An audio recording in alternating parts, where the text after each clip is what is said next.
Hello my dear student, welcome to potential study IQ. हम class 10 का history वाला lecture पढ़ रहे थे हम लोग। ठीक है, हिस्ट्री सब्जेक्ट पढ़ रहे थे।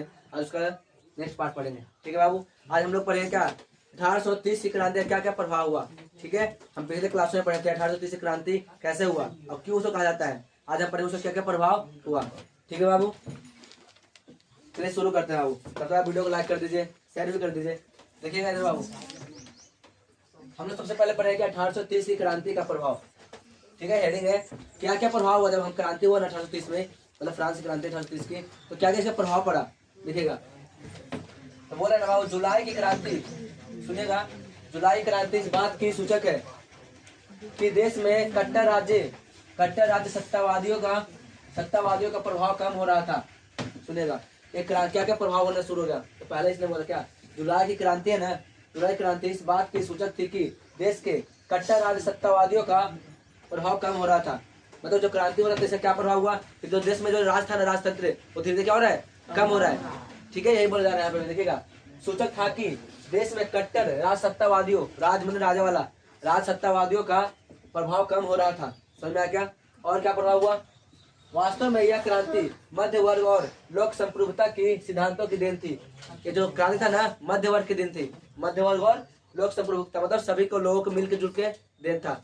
समझ में आ रहा क्या, ये सभी मिलजुल के दे रहा था। और मध्य वर्ग दे रहा था, उच्च वर्ग नहीं दे रहा था। समझ में आ रहा क्या, मध्य वर्ग। आज चलते हैं यहाँ पे। इस क्रांति ने, सुनिएगा एक एक पॉइंट लिखेगा, इस क्रांति ने फ्रांसीसी क्रांति के सिद्धांतों को पुनर्जीवित किया तथा वियना कांग्रेस के उद्देश्य को निर्मूल सिद्ध कर दिया। इसने क्या बोला देखिएगा, इस क्रांति ने, जो क्रांति हुआ था, फ्रांसीसी क्रांति के सिद्धांतों का पुनर्जीवित किया। तो फ्रांसीसी सिद्धांत था ना, उसको दोबारा से इसे जीवित कर दिया। और क्या किया, और तथा वियना कांग्रेस के उद्देश्य को निर्मूल सिद्ध कर दिया, यानी कि सिद्ध कर दिया एक तरह से। इसका क्या बोलते हैं, वियना कांग्रेस को। ठीक है, अरे वियना पर चलो, वियना क्या है, ऑस्ट्रिया की राजधानी, तो वही बोल रहा है। नेक्स्ट क्या बोल रहा है देखिएगा, इसका प्रभाव संपूर्ण यूरोप पर पड़ा और राष्ट्रीयता तथा देशभक्ति की भावना का प्रस्फुट इस प्रकार हुआ, उसने सभी यूरोपियन राष्ट्रों के राजनीतिक, पहले यहाँ समझेगा यहाँ तक। इसका जब ये हुआ था बाबू, सिद्धांत हुआ, तो इससे क्या हो रहा है ना, जितना भी राष्ट्रवाद है ना, सब बहुत स्पीड से बढ़ा कि नहीं यार, हम लोग अब राष्ट्रवाद के प्रति जिएंगे मरेंगे। समझ में आ रहा है, यही बोल जा रहा है। देखिएगा, इसका प्रभाव संपूर्ण यूरोप पर, टोटल जितना यूरोप था ना, संपूर्ण यूरोप पर पड़ा और राष्ट्रीयता तथा देशभक्ति की भावना का संपूर्ण जिस प्रकार हुआ, मतलब क्या बोला, राष्ट्रीयता मतलब देश के लिए, और क्या देशभक्ति के लिए इस प्रकार हुआ। उसके अंदर इतना दिल जागा ना, दिल के अंदर जागा कि लग रहा है कि अब मैं मतलब हार के नहीं रहूंगा, मैं जीतूंगा ही। ठीक है ना, मैं क्रांति करूंगा, मैं आजाद होऊंगा, ऐसा इसके अंदर हो जा रहा है। देखिए, इस पर जिस प्रकार हुआ कि मतलब हुआ, उसने सभी यूरोपियन राष्ट्रों के राजनीतिक एकीकरण की संवैधानिक सुधारों तथा राष्ट्रवादों को विकास का मार्ग प्रस्तुत कर दिया। इस तरह से विकास हुआ कि जितना भी यूरोपियन था, और जितना भी तुम्हारे क्या था, यूरोपियन राष्ट्रों के राजनीतिक, यूरोपियन में यूरोप राष्ट्र में होता देश, तो यूरोपियन देशों में मतलब यूरोपियन देशों के राष्ट्रों के राजनीतिक एकीकरण की संवैधान, ठीक है, तो संवैधानिक सुधारों तथा राष्ट्रवाद के विकास का मार्ग प्रस्तुत किया, मतलब उसने डायरेक्शन दिखा दिया। समझ में आया क्या होता है। आगे चलते हैं नेक्स्ट। अब समझिए इटली तथा जर्मनी का एकीकरण तथा यूनान, पोलैंड एवं हंगरी में तत्कालीन व्यवस्था के प्रति राष्ट्रीयता के प्रभाव के कारण आंदोलन उठ खड़े हुए। इसने क्या बोला, इसने बोला ना बाबू, जब इटली का एकीकरण होना शुरू हो जाता है, इटली और जर्मनी का एकीकरण होना होता है, बांट देना। क्या होता है, तो बांट देना, टुकड़ों में तोड़ देना उसको। तो जैसे देखिएगा, इटली तथा जर्मनी का एकीकरण तथा यूनान, पोलैंड एवं हंगरी में तत्कालीन मतलब एविडेंटली तुरंत तत्कालीन व्यवस्था के प्रति राष्ट्रीयता के प्रभाव के कारण आंदोलन उठ खड़ा हुआ। मतलब जैसे राष्ट्रीय है ना अपने अंदर, मतलब क्या बोलते हैं, राष्ट्रवाद की भावना आ गया, तो आंदोलन खड़ा हो गया, नहीं हम लोग ऐसा नहीं करने देंगे, अपना देश को ही बचाएंगे। समझ में आया क्या। जैसे आप लोग यहाँ पे एग्जाम्पल के तौर पर मिल सकता है अफगानिस्तान और तालिबान। ठीक है, अभी अफगानिस्तान मतलब तालिबान है ना, अफगानिस्तान को कब्जा कर रहा था, तो अफगानिस्तान की जितना भी महिलाएं हैं सब रोड पे आ गए, हम मरेंगे अपने देश के लिए, तो उसी को बोलते क्या, राष्ट्रवाद होना। समझ में आया क्या, वो भगाना चाहता तालिबान को, लेकिन लास्ट में क्या हो गया, गुलाम ही रह गया। समझ में आया क्या। आगे चलते नेक्स्ट, यहाँ पे क्या बोल रहा है बाबू देखिएगा, आगे चलकर कौन, देखिए आगे चलकर फ्रांस में भी जुलाई मतलब लुई फिलिप के खिलाफ आवाज उठने लगी, जिससे फ्रांस में एक और क्रांति की पृष्ठभूमि तैयार कर दी। सुनिए क्या हो गया यहाँ पे, ये बोला ना बाबू, ये जब इसका क्रांति हुआ ना तो आगे जाकर इसमें भी क्या बोलते हैं, जो लुई फिलिप से यहाँ का क्या था, शासक था, है ना लुई फिलिप, इसके अंदर भी ना इसके प्रति भी लोगों का ना असंतोष संकट प्रकट होने लगा। क्यों? इसका ना एक प्रधानमंत्री बना दिया था, ठीक है, गाजो को प्रधानमंत्री बना दिया गया, गाजो ही है प्रधानमंत्री। उसको ना उसने बहुत कट्टरवादी था, वो किसी संविधान को फॉलो नहीं करता था। इसकी वजह से लोगों में असंतोष जगत शुरू हो गया, इसकी वजह से गृह युद्ध शुरू हो गया। समझ में आया क्या? कि तुम्हारा अभी क्या चल रहा था 1830 ना, अभी आगे 1848 तक चलेगा ये। समझ में आया? अब यहाँ देखिएगा, देखिए यहाँ क्या हो रहा है, आगे चलकर फ्रांस में भी लुई फिलिप के खिलाफ आवाज उठने लगा। समझ में इतना चीज, आवाज क्यों उठ रहा है? क्योंकि वो उसने जो क्या बोलते प्रधानमंत्री नियुक्त किया था ना, वो अच्छे काम नहीं कर रहा था, इसलिए जनता को असंतोष होने लगा। इसके वजह से वो मतलब क्या हुआ, आंदोलन शुरू कर दिया। तो इसके ऊपर भी क्या होगा, आवाज उठना शुरू हो गया। समझ में इतना चीज, ये क्या बोल रहा है, जिससे फ्रांस में एक और क्रांति की पृष्ठभूमि तैयार कर दी गई, जिसे हम लोग बोलते हैं 1848 की क्रांति। समझ में आया क्या? अब यहाँ पे देखिएगा, जब तुम्हारा क्या आगे चलकर जैसे ये देखिए, ये मतलब यहाँ के जो प्रधानमंत्री थे, इनको इतना मजबूर होना पड़ा ना कि तुम्हारा भारत यूरोप से छोड़ के कहाँ जाना पड़ा, इंग्लैंड को जाना पड़ा। समझ में आया क्या? इंग्लैंड को जाना ही पड़ा इनको, हाँ तो जाना ही पड़ा इनको, ठीक ना। क्यों? प्रधानमंत्री नियुक्त कर दिया था ना, तो प्रधानमंत्री इतना अच्छा से काम नहीं कर रहा था, और संविधान के प्रति नहीं चल रहा था, अपना मनमानी कर रहा था। तो जनता को असंतोष प्रकट हुआ, और मजबूरी में जो गद्दी छोड़ना पड़ा, और छोड़ने के कारण चले गए कहाँ, वापस इंग्लैंड चले गए। ठीक है बाबू, आज के क्लास में इतना ही। अगर वीडियो अच्छा लगा तो शेयर करिएगा, लाइक जरूर करें, और सब्सक्राइब जरूर कर ले आपको, ताकि आपको नोटिफिकेशन मिल सकते बाबू। ठीक है, तब तक के लिए बाय, मिलते हैं नेक्स्ट वीडियो में। क्या बाबू देखिए बताइए, ऑफ कर दीजिएगा लाइट, आपको थोड़ा सा क्या बोल रहे हो बताइए। पहला पॉइंट ये वाला मंजा, हाँ। देखिए क्या बोल रहा है, आसानी समझिएगा। जुलाई की क्रांति इस बात की सूचक थी, सूचक माने होता है इंडिकेटर। क्या सूचक था वो, तो देखिएगा जुलाई का जो क्रांति हुआ था उसका क्या कारण था। तो इस प्रकार सूचक था कि देश में कट्टर राज सत्तावादियों का प्रभाव कम हो रहा था। इसका मतलब क्या है, देश में राज माने राजतंत्र, सत्ता माने पावर, वादियों यानी राजतंत्र वाला जो पावर होता ना है, उसे क्या होता कम हो रहा था। इसका प्रभाव यही था। समझ में आया क्या? जैसे मान लीजिए 1830 से क्रांति हो रहा है, ठीक है, मैं सब मेरे को मतलब राजा है यहाँ पे, और सब मनमानी करा रहा है, तो हम लोग जितने जनता लोग हैं, जितने लोग हैं, सब क्या करें, क्रांति करें। क्रांति करने से क्या हो गया, कम हो गया ना, कि कम होने लगा। जैसे अभी एग्जाम्पल के लिए रेलवे प्रोटेस्ट हो रहा था ना जी, आप लोग देखे होंगे रेलवे प्रोटेस्ट हुआ, रेलवे मतलब क्या बोलते हैं एग्जाम नहीं ले रहा ग्रुप डी का, सेम टू सेम ये भी यहाँ पे भी वही हाल हो रहा है। ठीक है, देखिए फिर से समझाते हैं। जुलाई की क्रांति इस बात की सूचक है, सूचक माना होता है इंडिकेटर, ये बात का इंडिकेट करता है। देखिए मैं एक बात बता रहा हूँ, इंडिकेट करता है कि देश में कट्टर राज्य सत्तावादियों का प्रभाव कम हो रहा था। कम मतलब धीरे धीरे कम होते और वो स्वतंत्र राज में बदल गया। समझ में, स्वतंत्र देश में बदल गया वो। समझ में आ रहा क्या? और किसी का डाउट है बाबू बताइए। कौन सा बाबू? 3 पॉइंट देखिएगा, ये क्या बोल रहा है, इसका प्रभाव संपूर्ण यूरोप पर पड़ा। संपूर्ण यूरोप में पूरा यूरोप था ना बाबू, देखिएगा ये मान लीजिए यूरोप का मैप है, ठीक है, तो पूरा यहाँ से लेके यहाँ तक एकदम ऊपर से लेके नीचे तक, यानी सगरों प्रभाव पड़ा इसका, साथ में अलग देशों में पड़ा। तो ये क्या बोल रहा है, इसका प्रभाव संपूर्ण यूरोप पर पड़ा, और राष्ट्रीयता तथा देशभक्ति की भावना प्रकट जिस प्रकार हुआ मतलब देखिए यहाँ पर समझेगा, पूरा प्रभाव तो पूरा यूरोप में फैल गया, लेकिन इसका जो है ना क्या बोलते हैं प्रभाव राष्ट्रीयता तथा राष्ट्रीयता होते हैं देशभक्ति के लिए, मतलब देशों के लिए प्रति नहीं पढ़ाते इसके राष्ट्रवाद की परिभाषा। राष्ट्रीयता तथा देशभक्ति के प्रभाव का प्रसार और भी हुआ। अब ये कारण होने के कारण क्या हो गया कि यूरोपियन राष्ट्रों के राजनीतिक एकीकरण के संवैधानिक सुधारों तथा राष्ट्रवाद को विकास का मार्ग प्रस्तुत कर दिया। ऐसा करने से क्या होता है, संविधान के अंदर जो भी टूटी फूटी चल रहा था वो सुधार दिया, एक नया मार्ग दे दिया कि नहीं यार ऐसे चलेंगे तो सही होगा। एक साफ साफ दिख रहा है कि ऐसा चलेंगे तो हमारा देश विकास होगा, मतलब क्या बोलते आजाद होगा, वरना नहीं होगा। इसी का तुम्हारा मार्ग प्रस्तुत किया कौन, तो इसका क्या बोलता राष्ट्र क्रांति ने प्रस्तुत कर दिया। ठीक है, समझ में आया क्या? और कोई बताइए, सबको समझ में आ गया? अब ये क्या और समझाते थे इसको। लुई फिलिप था ना बाबू, ये अच्छा व्यक्ति थे, ठीक ना, लेकिन जो प्रधानमंत्री था नहीं, इसने प्रधानमंत्री नियुक्त कर दिया, लेकिन वो प्रधानमंत्री इतना था कि वो संविधान के माध्यम से नहीं चलता था, जिसके वजह से लोगों को क्या हो गया, असंतोष जगत शुरू हो गया। असंतोष होने के कारण इसको मतलब कोचना शुरू कर दिया। कोचना का मतलब होता है अति क्या बोलते हैं, उसके प्रति बुराई करना शुरू कर दिया, के खिलाफ आवाज उठाना शुरू कर दिया। इसके वजह से मजबूर होके और चले गए वापस इंग्लैंड। ठीक है, अब हम लोग नेक्स्ट लेंगे। ठीक है, तब चलते हैं।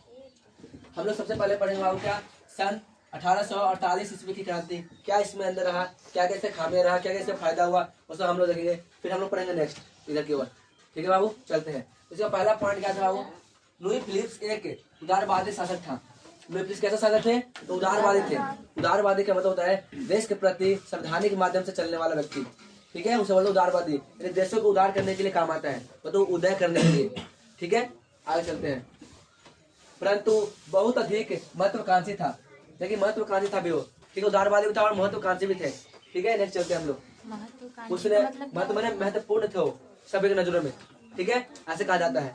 आगे देखिएगा, उसने अपने विरोधियों को खुश करने के लिए स्वर्ण मध्यवर्गीय नीति का अवलोकन करते हुए सन 1840 में गीजो का प्रधानमंत्री नियुक्त कर दिया गया। इसने क्या बोला देखिएगा, इसने बोला ना, लुई फिलिप्स ना अपने उसका क्या प्रजा तो होता है, मतलब प्रजा, तो क्या बोल रहे हैं यहाँ पे, अपने विरोधियों को, सॉरी इसने क्या बोल दिया, एक मिनट बाबू। उसने बोला अपने विरोधियों को खुश करने के लिए। विरोधी को तो समझते हो, विरोधी मतलब जैसे उसके लड़ने वाला, उससे मतलब हर बात उसको नहीं करने वाला, समझ में आ गया, मतलब दुश्मनी एक तरह से। तो दुश्मनी खुश करने के लिए उसने क्या किया, तो उसने किया क्या, स्वर्णीय महत्व मध्यवर्गीय नीति का अवलोकन किया, मतलब स्वर्ण देने का काम करते उसने कि आप मेरे दुश्मन है, निकाले दुश्मनी कर रहे हैं, ये लीजिए आप भेंट के रूप में और रखिए। समझ में आया क्या? देखिए बोला स्वर्ण, समझ में आया क्या यहाँ पे? आगे चले नेक्स्ट। अवलोकन करते हुए सन 1840 ईस्वी में गीजो को प्रधानमंत्री नियुक्त कर दिया। गीजो व्यक्ति का नाम है, वो प्रधानमंत्री बना दिएगा उनको। समझ में आ रहा क्या? बाद में उतारे, पहले देख लीजिए बाबू। गीजो का प्रधानमंत्री क्या कर दिया, बना दिया गया। समझ में आया इतना चीज? नेक्स्ट, अब ये गीजो है ना बाबू, देखिएगा इसके बारे में। जो कट्टर प्रतिक्रियावादी था, कौन? गीजो। समझ में आया क्या? कट्टर प्रतिक्रियावादी, एकदम कट्टर था, मतलब कहने का मतलब बहुत प्रतिक्रियावादी, तुरंत भर में एक्शन लेने वाला। फिर क्या बोल रहा है, वह किसी भी तरह के वैधानिक सामाजिक एवं आर्थिक सुधारों के विरोध था। वो नहीं चाहता था कि मैं किसी का वैधानिक मैंने संविधान के माध्यम से बदल सकूं, चाहे वो नहीं चाहता था कि समाज को सुधार करूं, वो नहीं चाहता था कि मैं आर्थिक सुधारों का मतलब करूं, ये सबसे विरोध करता था। समझ में आया क्या? विरोध मैंने नहीं चाहता था वो। आगे करते हैं हम लोग क्या, नेक्स्ट देखते हैं। देखिए लुई फिलिप ने पूंजीपति वर्ग को साथ रखना पसंद किया, जिससे शासन के वर्गों में अभिरुचि नहीं थी। इसने क्या बोला, लुई फिलिप्स ने क्या करा, लुई फिलिप्स ने बोला पूंजीपति जिसका बहुत सारा पूंजी है, मैंने पैसा है, समझ में क्या? इसने क्या बोला, लुई फिलिप्स ने पूंजीपति वर्गों को साथ रखना पसंद किया, जिसे शासन के कार्यों में अभिरुचि नहीं था। किसको? इसको, गीजो का। वो इसको शासन करने कोई रुचि नहीं था, इसको रुचि मन होता है मन पसंद करना। ठीक है, इसका मन ही नहीं है करने का, ये ऐसा था। ठीक है, यही बोल जा रहा है, रुचि नहीं था, अभिरुचि नहीं था। आगे क्या, और अल्पमत में भी था। अल्पमत माने उसने ज्यादा मतभेद, मतलब मत होता ना वोट देना, तो ज्यादा वोटों से रिलेटिव नहीं था, ऐसा बोल जा रहा था। किसके बारे में? गीजो के बारे में। और देखिएगा, उसके पास किसी भी तरह का सुधारात्मक कार्यक्रम नहीं था, मतलब उसने किसी भी ऐसे तरह अभी तक कोई काम ऐसा नहीं किया सुधारात्मक कार्य करो, समझ में आ क्या, तो जनता के लिए सुधारा हो। समझ में आया इतना चीज? देखिए फिर से पढ़ते हैं। उसके पास किसी भी तरह का सुधारात्मक कार्यक्रम नहीं था, और न ही उसे विदेश नीति में ही किसी तरह की सफलता हासिल हुई थी। समझ में आ रहा क्या? वो किसी उसके बाद कुछ नहीं था, फिर उसे बना दिया गया। समझ में आ रहा ना? देखिए बाबू, इसने क्या बोला ना, इसके बाद कुछ एक्सपेरिमेंट था, मतलब क्या बोलते हैं, एक्सपीरियंस था, कुछ भी नहीं था इसके अंदर, फिर भी जबरदस्ती बनाया गया, और ना ही इसको काम करने मन लगता था, ना ही रुचि था। समझ में आया ना, सब काम करने के लिए। फिर क्या बोल रहा है देखिएगा, मतलब सफलता हासिल नहीं हो रहा था किसी भी विदेशी नीति के बारे में। फिर समझिएगा इसके उसके समय काल में या शासन काल में, देखिएगा उसके शासन काल में देश में भुखमरी एवं बेरोजगारी व्याप्त होने लगी थी। देखिए जब तुम्हारे प्रधानमंत्री बने थे गीजो, तो इसके शासन में बहुत स्थिति खराब हो गई थी। ठीक है, स्थिति खराब होने के वजह से क्या हो गया, यहाँ भुखमरी छा गई। भुखमरी सोचते हो सब लोग भूखा मर रहा है, लेकिन इससे कोई फर्क नहीं पड़ रहा। वो नहीं सोच रहा कि मरने तो मुझे क्या, मैं तो खा रहा हूँ ना, ऐसा था गीजो। समझ में आया क्या? वो उससे मतलब ही नहीं कुछ, उसके अंदर क्या भुखमरी छा गया, लोगों में भुखमरी आ रहा है, खाने पीने को तरस रहा है। दूसरा बेरोजगारी छा रहा है। बाबू जब बेरोजगार होगा तब ना भुखमरी मर रहा है जी, जब काम करेगा तो कोई भूखा मर जाएगा? ऐसा कोई है व्यक्ति तो यहाँ पे पैसा रख लेगा गड्डी और भूखा तरस रहा है? ऐसा कोई है क्या? तो जब बेरोजगार है तब ना भुखमरी है। आगे चलते हैं नेक्स्ट, व्यापक होने लगा। फिर देखिएगा जिसके वजह से गीजो का आलोचना होने लगा। आलोचना मतलब होता है बेइज्जती, क्या होने लगा? बेइज्जती होने लगा, मतलब कि उसको अति बोलना कि तू, जैसे बोलते हैं हाय है, ये बोलते हैं, वैसे होने लगा। किसको? तो गीजो का। और कल भाव नेक्स्ट लेक्चर में मैंने गलती से मेरे को गीजो से गाजो बुला रहा था, ठीक है, उसको आप देख लीजिएगा, उसे गीजो समझिएगा। मैं बार गाजो गाजो बोल रहा था ना, वो मेरे दिमाग से थोड़ा मिसप्रिंट हो गया था, समझ लीजिए उसे क्या हो गया, गीजो है। ठीक है बाबू, याद रखिएगा इसको। आगे चलते नेक्स्ट, क्या बोले यहाँ पे, ये क्या? सुधारवादी। देखा, सुधारवादियों ने 22 जनवरी 1848 ईस्वी को पेरिस में क्या है, थियर्स ने नेतृत्व में थियर्स किया गया। फिर से पढ़ रहे देखिएगा। सुधारवादियों ने 22 जनवरी 1848 ईस्वी को पेरिस में थियर्स ने नेतृत्व में, हाँ थियर्स नाम है बाबू, किसी के नेतृत्व में एक विशाल भोज का आयोजन किया। भोज बने उसे मतलब खिला जाता ना, 22 फरवरी था ना। अच्छा 22 फरवरी है बाबू, हाँ। फरवरी, ठीक है, मिस हो जाता है। 22 फरवरी 1848 ईस्वी को पेरिस में थियर्स ने नेतृत्व में, थियर्स के नेतृत्व में क्या हुआ था यहाँ पे, एक विशाल भोज का आयोजन किया था। किसने? तीसने। ठीक है बाबू, योजना मैंने समझ आता क्या, एक मतलब कि प्लानिंग क्या था। ठीक है, आगे समझते हैं यहाँ पे। अब सुनिए क्या होगा जब हर जगह बुराई होने लगेगा, तो समझ में आ रहा है क्या बोला यहाँ पे ज़्यादा, कि जगह जगह में जैसे हमारे कोई ऐसा प्रोटेस्ट होता ना बाबू, तो जगह जगह पर अवरोध लगाए गए और लुई फिलिप्स को गद्दी छोड़ने पर मजबूर कर दिया गया। क्यों? क्योंकि तुम्हारा गीजी था, गीजी ने ऐसा काम कर दिया कि जनता में असंतोष प्रकट होना शुरू हो गया, जिसके वजह से क्या हो गया, इनको मजबूर हो गया गद्दी छोड़ने के पर। समझ में आया क्या? आगे देखते हैं नेक्स्ट, यहाँ पे क्या बोला बाबू देखिएगा। 24 फरवरी, याद रखिएगा इसको, 24 फरवरी को लुई फिलिप्स ने गद्दी का त्याग किया और इंग्लैंड चले गए। और कहाँ चले गए वो? इंग्लैंड। पूछेंगे कि कब वो गद्दी को त्यागा, तो बोलेगा 24 फरवरी को। ठीक है, तो देखिए यहाँ पे 24 फरवरी को लुई फिलिप्स ने गद्दी को त्याग किया, त्याग में छोड़ देना, और इंग्लैंड चला गए। समझ में आ रहा क्या? नेक्स्ट करते हैं बाबू यहाँ पे, तत्पश्चात तुरंत बाद। समझ में आया क्या? तत्पश्चात का मतलब तुरंत बाद होता है।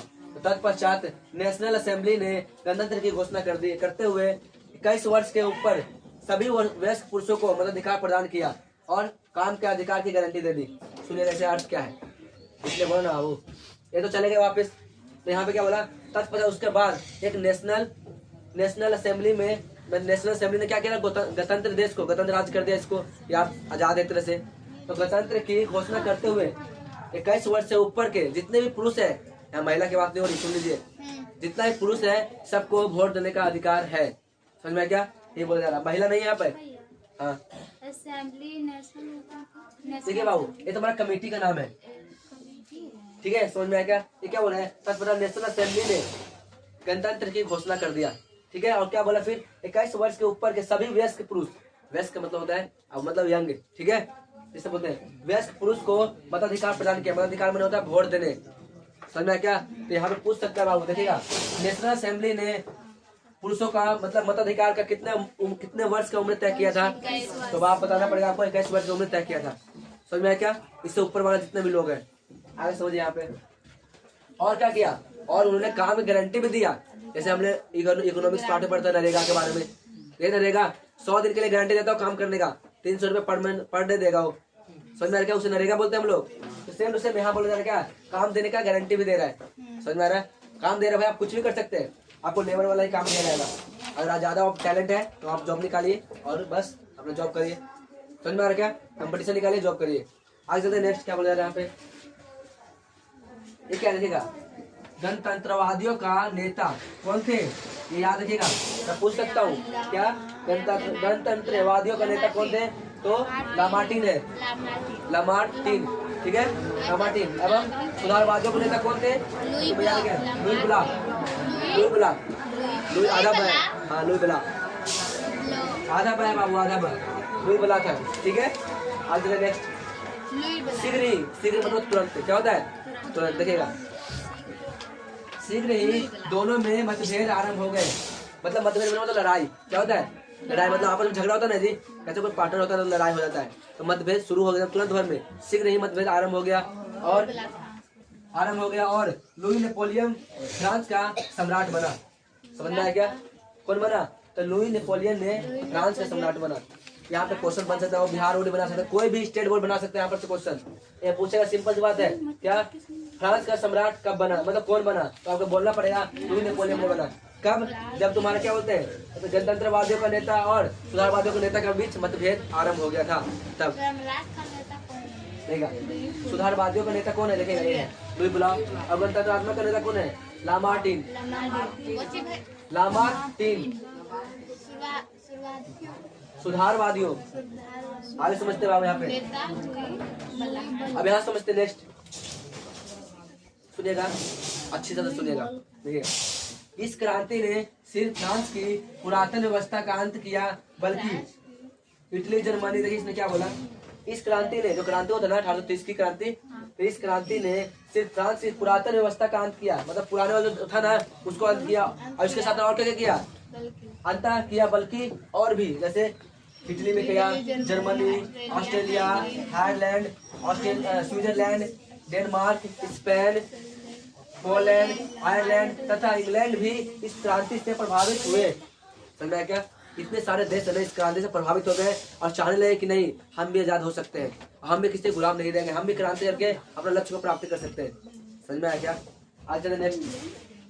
अब देखिए बाबू, यहाँ पे देखिएगा, इटली तथा जर्मनी में, सुनिएगा, इटली तथा जर्मनी के उदारवादियों ने बढ़ते हुए जन असंतोष का फायदा उठाया और राष्ट्रीय एकीकरण के द्वारा राष्ट्र राज्य की स्थापना की मांग करने लगा। मांग आगे बढ़ाया जो संवैधानिक लोकतंत्र के सिद्धांतों पर आधारित था। सुनिए इसने क्या बोल दिया, इसने एकीकरण की मांग करना शुरू कर दिया। देखिए, इटली और जर्मनी के उदारवादियों ने बढ़ते हुए जन आंदोलन असंतोष का फायदा उठाया। देखिए क्या इसने बोला, जब सब भड़क रहा था ना बाबू, असंतोष प्रकट हो रहा था, इससे में एक फायदा होगा। इसको क्या फायदा हुआ है बोल रहा है ना बाबू, देखिएगा, मतलब उससे क्या होता है, स्थापना फायदा उठाया और राष्ट्रीय एकीकरण को, मतलब देश को बांटने का हिस्सा मांगना शुरू कर दिया। समझा क्या? आप एकीकरण कर दीजिए। और क्या बोला? राष्ट्रीय एकीकरण के द्वारा राष्ट्रीय राज्य की मांग की स्थापना, मतलब मांगों को आगे बढ़ाने लगा। राज्य की स्थापना मतलब सोचा ना कि अलग अलग राज्यों में बढ़ जाए, और इससे मांग बढ़ना शुरू कि हमको ये राज्य दे, हमको ये राज्य दीजिए। समझ में आया क्या? और देखिए क्या बोला यहाँ पे, जो क्या था, संवैधानिक, क्या बोल रहे हैं, जो संवैधानिक लोकतंत्र के सिद्धांतों पर आधारित था। मतलब ये संविधान में एक तरह से लिखा हुआ था, अभी तुम्हारा ये लोकतंत्र पर आधारित था कि उसका मांग होना चाहिए। समझ में आया बाबू? तो आज का लेक्चर इतना ही रहेगा। अगर वीडियो अच्छी लगे तो लाइक करेगा बाबू, शेयर करें, सब्सक्राइब भी करें, ताकि और भी नोटिफिकेशन आपको मिल सके और क्लास स्टार्ट होते ही तुरंत भर में आप आ सकते हैं। ठीक है बाबू? अभी मैं ऑनलाइन क्लास नहीं, मतलब लाइव क्लास नहीं ले सकता, क्योंकि मेरे इतने सब्सक्राइबर भी नहीं है कि आपको लाइव क्लास दे सकता हूँ, बस रिकॉर्डिंग ही जाता है। आप अगर सपोर्ट करेंगे तो तुरंत भर में लाइव क्लास में शुरू हो जाएगा। ठीक है? तब तक आप स्क्रीनशॉट ले सकते हैं बाबू। कोई डाउट हो तो आप कमेंट कर सकते हैं। ठीक है, करिए। ओके बाबू, तब तक के लिए बाय।